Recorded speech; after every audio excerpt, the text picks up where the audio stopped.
এই যে শোনো, চট্টগ্রাম যেমন সৌন্দর্যে প্রাকৃতিকভাবে ভরা, তুমি আমাকে তোমার জীবন সঙ্গিনী হিসেবে ভাবতে পারো সেরা।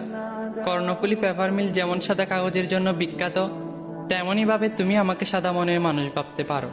তুমি যদি আমার মনটাকে সৌদিয়ার প্রজেক্টের পাহাড়ের মতো খণ্ড খণ্ড করে দাও, আমি কর্ণফুলী নদীর পানির মতো নিঃশব্দে সহ্য করে নিব। আমার মনটা কিন্তু সাজেকের রাস্তার মতো আঁকাবাঁকা না। তুমি আমাকে কেপিএম ক্লক টাওয়ারের মতো সোজাসুজি ভাবতে পারো।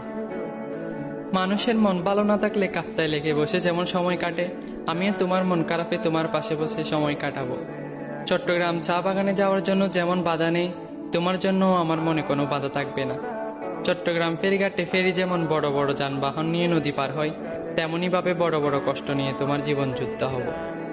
তুমি আমার সাথে হাজার ঝগড়া করলেও আমি সব মেনে নিব, কারণ আমি বহদ্দার হাটে জেমে পড়ে থাকা মানুষ। আমি কিন্তু হাবিব ভাইয়ের মতো জুড়ে জুড়ে বাইক চালিয়ে তোমার কাছে যাব না। আমি তোমার মনে ওইভাবে যাব যেভাবে কচ্ছপ খরগোশের কাছ থেকে জয় পেয়েছে। বিমানে ভ্রমণ করার মতো সামর্থ্য হয়তো আমার নেই, তবে আমি ইকো পার্কের কেবল কার দিয়ে আকাশপথ ঘুরে দেখাবো।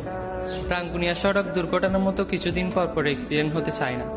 আমি তোমাকে সাইকেলের পিছু করে পুরো শহর ঘুরে দেখাবো। অবশেষে বলতে চাই, বুকের বাম পাশে হাত না থাকলে মানুষ যেমন বেঁচে থাকতে পারে না, তেমনই ভাবে তোমাকে ছাড়া আমি থাকতেও পারবো না। অনেক ভালোবাসি, মন খারাপ থাকলেও তোমার হাসি থেকে আমিও হাসি। আবারও বলছি, তোমাকে এই ভালোবাসি।